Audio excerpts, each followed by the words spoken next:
Hey, y'all. Before we jump in, we just wanted to say thank you to everyone who's come out to see What's Good Atlanta live this year. Yeah. And to all the performers, comics, poets, storytellers, musicians who joined us to do their thing.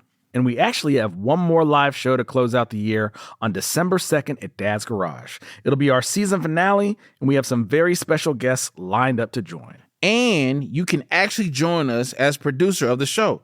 Because on What's Good Atlanta, we aim to do what, Mark? Creating jobs. Create them jobs, man. That's exactly right. Yeah. So details are at wabe.org/events, and the link is in the show notes. And now I gotta say, what's good, Atlanta? This is What's Good Atlanta. Breaking news and breaking down the stories that really matter. I'm Mark Kendall. And I'm David Perdue. Each week we run down uplifting or even unusual headlines from the universe known as Atlanta, as we all try to find a little something that's good. Mark, what's good with you this week? So our friends at Atlanta Film Society got a screening coming up on November 15th. And so it's actually the Atlanta premiere of the 4K restoration of the blaxploitation film called The Spook Who Sat by the Door. The Atlanta Film Society, they do a lot of cool screenings, a lot of great opportunities for Atlanta filmmakers or film lovers. So just wanted to shout them out. What about you, David? I want to shout out hoodies. Mm-hmm. I think hoodies need to be shouted out. One, because they're the greatest piece of clothing that has ever been invented since underwear. Yeah. But currently I'm wearing a Atlanta Influences Everything hoodie, which was handed to me by Bame himself because he said, and I quote, "Hey man, I got an extra hoodie in my car." And I was like, I'll take it. So he gave me a hoodie. But shout out to hoodies. They're so, I feel like they're so versatile. They're so comfortable. Mm-hmm. What is it? The Moda currently has like a hoodie exhibit. My sister sent me a thing, like a history of hoodie. They're talking about hoodies. They're all the rage. You were wearing a cool hoodie the other time from Black Man Smile. Yeah. I'm wearing an Atlanta-based hoodie from Atlanta Influence Everything. Buy from Atlanta hoodie people. I love that. It's where to go. Absolutely. Yeah. Okay, let's get into the headlines you might have missed. Here's what's good with the news this week. So starting with some breaking news, MARTA has just announced they are rolling out exactly what the city has been calling for years to make sure that public transit in Atlanta matches the level of other cities like New York, San Francisco, and London. Finally, MARTA riders will be able to ride by tapping their phones at the turnstiles. Baby steps. Baby steps, exactly. Shout out to expansion, just not in the way we imagined. All right. Keeping with unexpected and exciting news, our very own Fabulous Fox Theater was named Theater of the Year by the International Entertainment Buyers Association, which sounds like that makes the Fox the #1 theater in the world. Yep, that sounds right. Yeah, that sounds right. Yeah. Mm-hmm. Mark, any favorite memories or shows you've seen at the Fox? You know, I've gotten a chance to perform at the Fox once, which is a great memory. I saw Chris Rock perform there, which was my first time seeing him live. Also, I wasn't at this show. Okay. But Prince's last live show was at the Fox. It was. I have the audio from that. I feel like a lot of people got an illegal version of this sent to them once he died. The Fox, I recently saw Hassan Minaj and Ronnie Chang do their show there. It was incredible. I got to perform at the Fox before with Jim Jeffries and Dan Soder and Mark Norman. That was incredible. I was like, I'm in show business now. Like I'm at the Fox. And then I just want to shout out, and I don't know if this is true or not, shout out to the Phantom of the Fox. Yeah. Because when I was a kid, I remember going on a field trip and they were like, hey man, it's a door up there. And it's a man who sometimes he peek in and he watches the shows. And he's the Phantom of the Fox. And do I think that's something you should tell a fourth grader? No. Yeah. Because they're going to believe it. Yeah. So every time I'm in the Fox, everybody's like, what you looking at? I'm trying to see that Phantom up there. You know what I mean? Yeah. Live up there in the blue skies. Yeah. So, yeah. And speaking of shows, our good friend Roy Wood Jr. was in town this week on his book tour. He has a new book out called The Man of Many Fathers. And essentially, the book is a collection of stories and anecdotes around different men in Roy Wood's life who has acted as fathers. And he basically, I've heard him talk about it.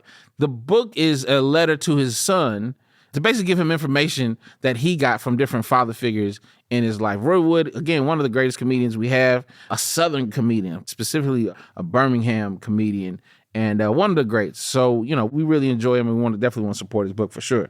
We were able to catch up with Roy to get his top 5. Top 5. Yes, his top 5 reasons he enjoys coming through Atlanta.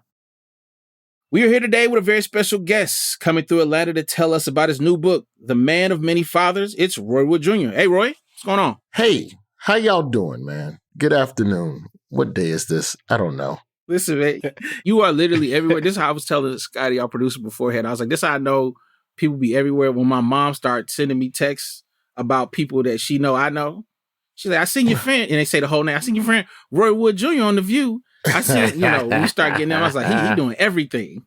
Bro, I'm pretty sure I'm the only person in the same week to do Kelly Clarkson and Club Shay Shay. I was thinking that same thing. I can't think of two wider spectrums. Well, thanks so much for joining us. We really appreciate it. And, we always start off by asking our guests what's good. So what's good with you today? Well, you know what, man? I'm chilling. I'm blessed, man. And this book came out and it's been a dope response. And then all jokes aside, with some of the interviews that I've done, it's been very, very fulfilling to have people reaching out, and talking and saying, hey, man, what you said on so-and-so's show, I really felt that. I really appreciate that. Our fathers are complicated. So it's been really dope, man, to just have total strangers, just men, dirty fingernail ass men going, yeah, man, that was some real stuff you said, man. I appreciate it. Appreciate you. All right, man, I'm going to get back to liking these bikini pictures. Again, that diversity. You about to be in Atlanta. How is the tour going? The tour's been straight, man. We're not doing a whole lot of cities, but I wanted to pick a couple spots where, I feel like people have always shown me love. Atlanta, you know this, David. Like that was the first, my first hour special I shot in the A. My pops was born there. My entire lineage going back to the slave ship is from the Atlanta area. My father was the first one to move, and that's only because his dad got snatched up in the night down in Tifton. So this idea of, going to Atlanta and DC, New York showed me love. I'm going out west to San Francisco, 10, 15 cities. It's been dope, man. And it's weird because, you were there at Buckhead. Like, it's not the traditional stand-up. Like, there's a little bit of stand-up, do a little bit of stand-up. But then I'm reading a chapter, and then I'm talking with, shout out to the women, Black women read, because I wanted to have people that are passionate about books on stage with me having conversations about these books. The Man of Many Fathers, my dad died when I was 16, and there are all of these lessons and kernels of knowledge that I gathered from men other than him who God put on my path. And so I'm thankful for that. And that to me was what I wanted to write about. And so parts of it are funny. I got lessons from pimps and drug dealers, but also, dishwashers and comedians who are now dead and gone. Like, you'd be surprised where you got your value system from if you really sit and think about it. And for me, this book is a documentation of those people. So it's going to be deep in there. People have died in this story. There's domestic violence in this story. It's the realest thing I've ever written as a creative, but, by and large, it's a story worthy of telling because I feel like a lot of people deal with these emotions of, what do you do when you become a parent and then you finally realize that you didn't get everything that you felt like you deserved from your parent? And the answer I came up with was that you have to let go of what you didn't get and look at what you did get, so you at least got something to pass on to your child. I'm curious, is there any gem that you could give them, like a little nugget? Because they're going to get the book. We know they're going to get the book. But is there any gem that you like, ooh? For me, for the listeners, I think by and large, it's about making sure that you keep an open line of communication with your children, no matter how old they are. Hey, what's up? How you doing? Is there something I do that you love? Something I do that you wish I did more of? You'd be surprised the answers you get from your kids. My son's 9. He loved that question. It's like making your kid your supervisor and get a performance review. And if you got parents that don't want to open up as well, because we're also in that generation where you got a Black mom over 30, over 40, over like 50 or 60, they may not want to tell you everything that they're dealing with and what they're feeling. And I think those people, those are the ones that you have to pull them to the side and go, hey, look, come on, tell me the truth. Tell me what you're going through. Let's get to the nitty-gritty. Tell me what you're feeling. Or you do it from the flip side and you go, hey, when you do this one thing, I really appreciate and like that. Sometimes you open with a compliment and encouragement. And, for me, that's probably the most important lesson I learned is that through having constant communication with our children, we have an opportunity to always be pouring into them at that age. Me and my pops never squared up and had a conversation at all as men or even as an adolescent about anything. And so that became something that, as I got older, I realized that, you just got to let go of and keep pushing. But, it doesn't leave you. You still think about that. Yeah. That's really well said. Roy, we have a segment called Top 5. And on the show, we list our top 5 ideas on a theme. So we'd love for you to share your top 5 reasons you love coming to Atlanta. So is anything in mind? Food, number one. I'll tell you something I really enjoyed about Atlanta is the fights. Okay. And I learned that in high school because in the mid-90s, before the Braves were good, Okay. in the early 90s, we would get obstructed view tickets at Fulton County Stadium for $5. Okay. And we would be sitting behind the Jumbotron. And when I tell you, that's where every Atlanta high school student came to settle whatever score, whatever beef was going on. Meet me at the Jumbotron. Yeah. And them boys used to be thumping. Oh, they used to be thumping. The fight. That was, I just remember conflict. Okay. Just public conflict being something that I've always enjoyed about food fights. I'm loving this. Food fights. Yeah. Community.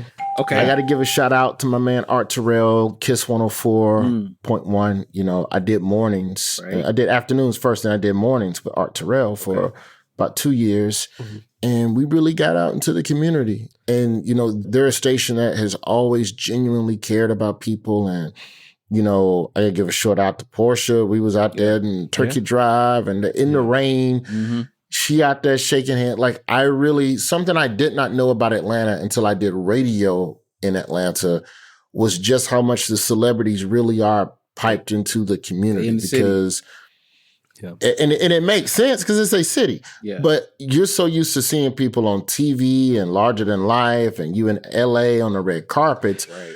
It's just a Wednesday in front of a Publix and T.I. is out here. Yep. Just shake it. And it's not a big thing. Nobody got their phone out. You just chilling. The city. Yeah.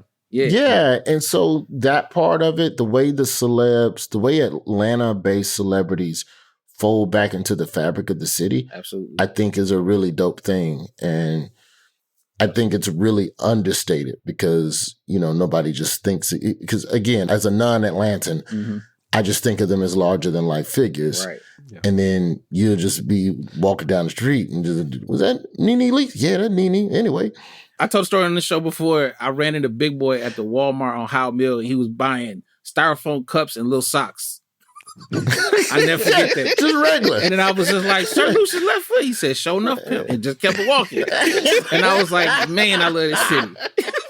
That was it. And that's enough to feel validated. Oh, that was it. Yeah, that's definitely for sure. Man. For sure. Yeah. So we got community, we got food. That was a pleasure. We got community, fights. food, fights, sports scene for sure. Okay.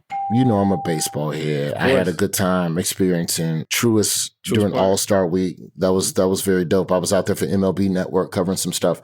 And then was downtown at Georgia Tech covering a Swingman Classic for Ken Griffey and all of his folks.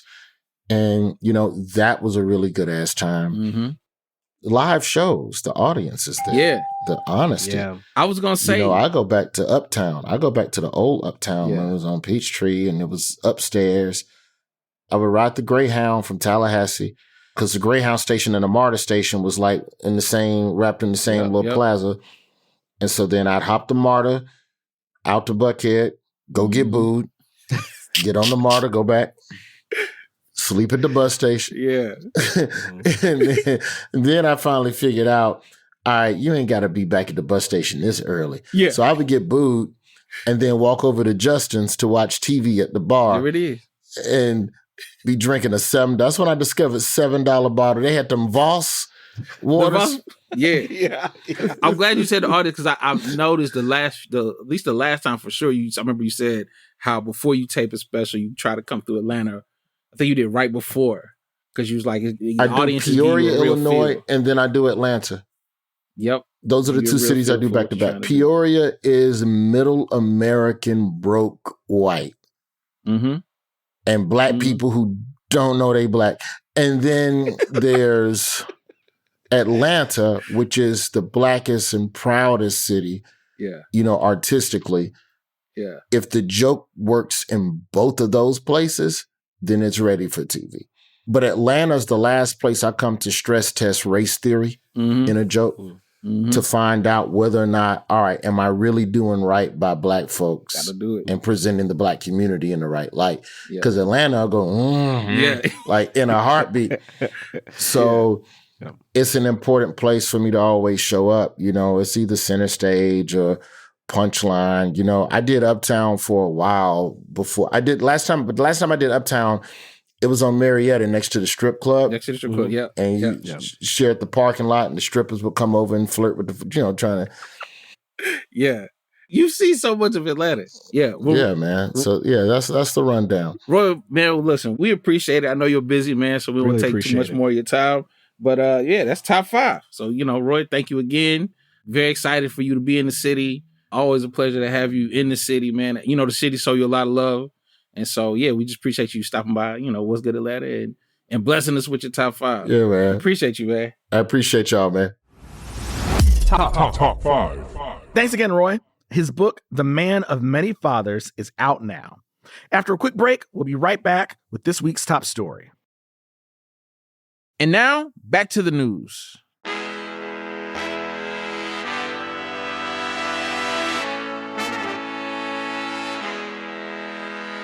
This week's top story, rush hour traffic is over. I'm sorry, what? That's right.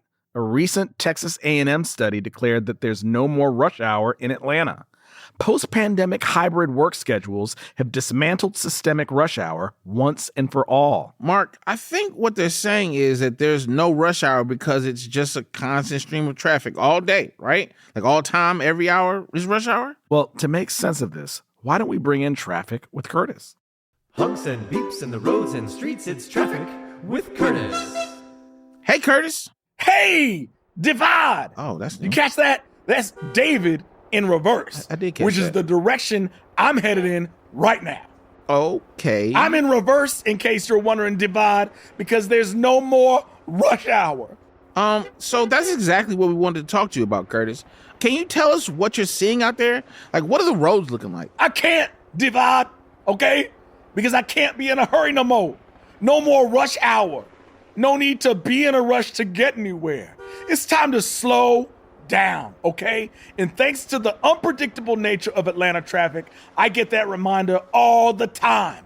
So instead of trying to get somewhere, I just try to retrace my steps from whence I came. Because you got to understand your history. Otherwise, you're doomed to be stuck in even more traffic. That's true. Divide, there's too much happening in the world right now. Our brains weren't designed for all this stimulation, all this beep booping and like tweeting, triplet and twistagramming, right? You understand what I'm saying? This space booking and my facing, this always on 24-hour news, rinse and spin slickerama. So when everything is a rush, you see what I'm saying? When everything's a rush, then nothing is a rush. You feel me? Meaning there is no more rush hour. We're not getting a rush hour 4, David. Oh, man. Hey, Curtis, are you okay? No! Some of you may be delighted that there's no more traffic. But some of us, okay, including myself, found great meaning and purpose in traffic. It was our life's calling to do our best to tell you what was happening on the connector, only to get it wrong, all right? Because 3 cars decided to pull off onto the shoulder to discuss the ending of a Soderbergh movie or something like that, or have a chat about their fantasy football league. This used to be a city. Hey, Curtis. Look, I got to tell you something, man. So the study, it didn't say traffic was going away. It said that traffic was here to stay. It's more unpredictable than ever, which means we need you now more than ever, Curtis. Wait, you mean that? Of course I do. Oh my gosh. Well, in that case, everything is backed up. Yeah, it's gonna be a slow drive home or to work or to your friend's house but that thing you wish you hadn't said yes to, but you did, and it's on the calendar. And at the end of the day, you do what you say you were going to do. But during that longer than expected commute, think to yourself about the joys of moving slow through the world by moving slow through the city. Take in your surroundings, other people in other cars, and do what I do. Listen to my favorite podcast on 0.25 speed. Curtis, you was preaching. Y'all, this has been Traffic with Curtis. Amen. Hunks and beeps in the roads and streets, it's Traffic with Curtis. That was great, Curtis. Thanks so much. David, there is one other piece of this story. Yes. So in addition to the elimination of rush hour, the study identified our busiest day of the week on Atlanta roads. And it was Thursday. Okay. And I think we need to break this down in a top 5. Top five. Okay. Texas A&M says Thursdays are the best for catching traffic all day, every day. For this top 5, can we name the best days in Atlanta? Let's do it. Yeah. Okay. David, you should kick things off. All right. I think you have a really good take on number 5. Yeah. So I'm going to start with Mondays. Okay. I'm going to start with Mondays. Mm-hmm. Mondays are great. Just as a comedian who's come up in this city, who's benefited so much from our comedy scene. Star Bars on Monday nights, pound for pound, one of the greatest shows, I would argue, in the country. I've seen incredible comedians come to Star Bar. I remember seeing Ron Wright. I've seen Hannibal Buress.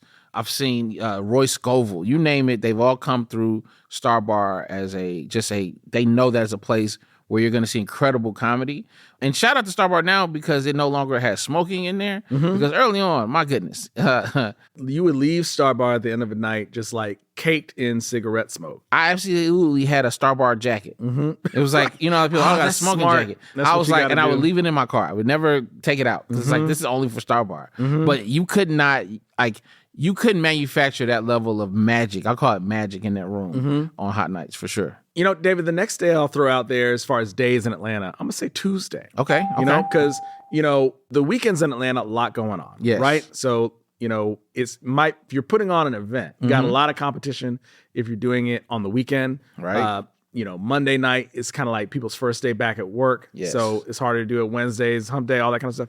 So all that to say is that Tuesday, I'm going to throw out Tuesday next because I feel like that is the night where cool, interesting, weird, experimental stuff goes down. I would agree. You know what I mean? It's like on a Tuesday, that's the time for like an adventure in Atlanta. It's Tuesday nights.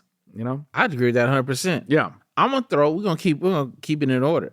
Wednesday. Okay. So for me in college, Wednesday was, yes, it's the middle of the week, but it felt like the beginning of the weekend because it did.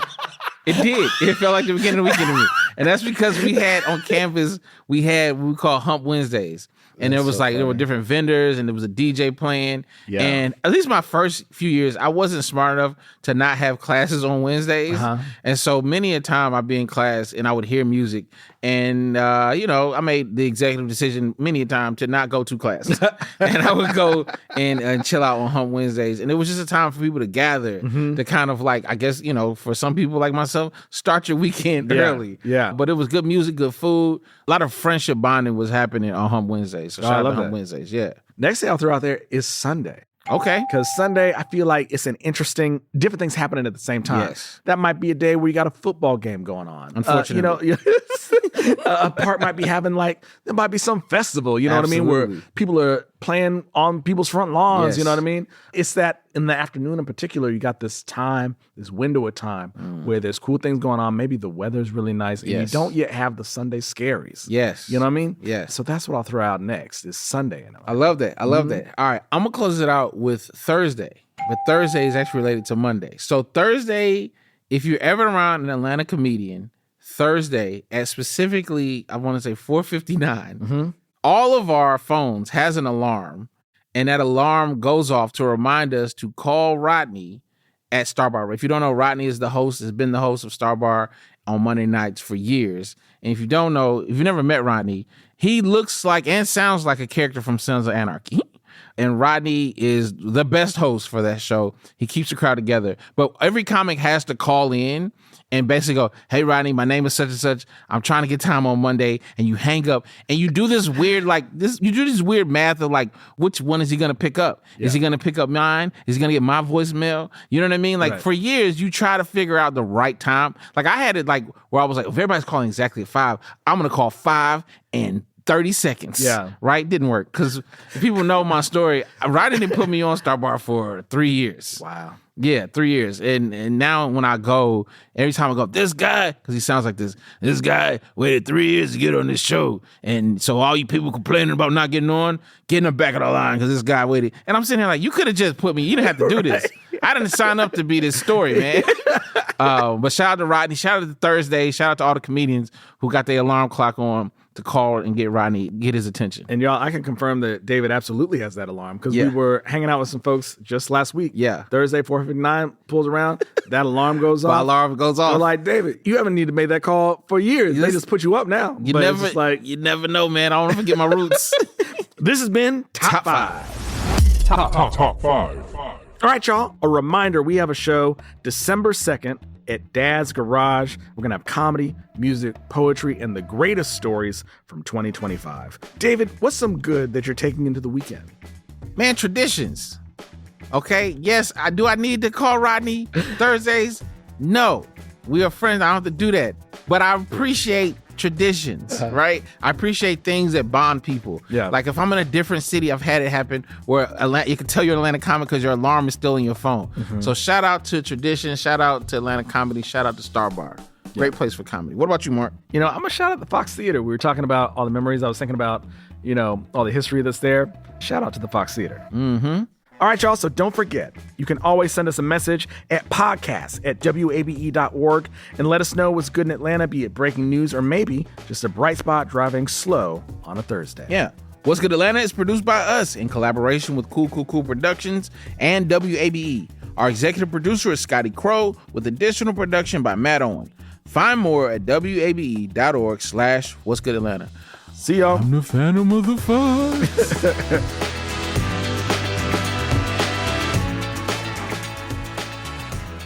I was going to say, one other thing y'all did in this episode is you wrote an updated remix to Welcome to Atlanta. Oh. With the days of the week. You know what I mean? We low-key did. Yeah. That's funny. WABE.